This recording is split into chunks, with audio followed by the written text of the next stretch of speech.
Recommendation for people in those counties in the red zone is to wear a mask indoors in public and keep up to date with your vaccinations and boosters. New information tonight, too, on long COVID, plus a side effect from one of those COVID antivirals. News 8's Lisa Carberger is here tonight with our health headlines. Lisa. Darren and yes, with most of our state now in that high COVID level category, it's becoming clear that COVID is not going away. Doctors still urge people to stay vigilant for symptoms, get tested, and ask your doctor about those treatments if you do get sick with COVID.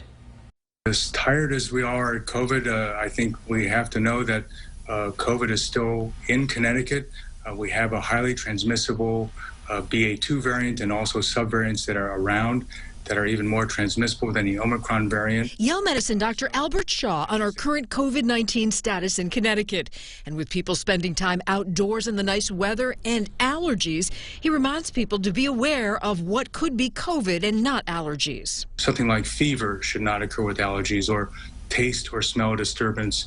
These should not occur with allergies, or shortness of breath. And some doctors are seeing people who were treated for COVID with the antiviral drug Paxlovid experiencing a viral rebound. They get sick again in rare cases. The severity of symptoms seems to range from mild to just as bad as the original COVID, and it's possible in some individuals with high-risk medical conditions, a second course of treatment might be necessary. Dr. Shaw says to follow your doctor's orders. And more information on the so-called long COVID surfaces. New results of a study of 1,000 people who survived COVID 2 years ago.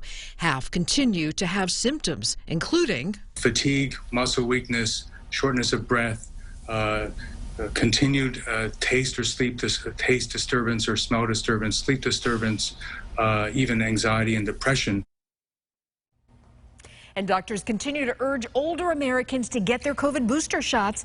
Right now, only 1/3 of all senior citizens who are at the highest risk for becoming very sick and dying from the virus have received just the first booster, when everyone 50 and over are eligible for 2 COVID boosters at this point. Lisa Carberg, News 8.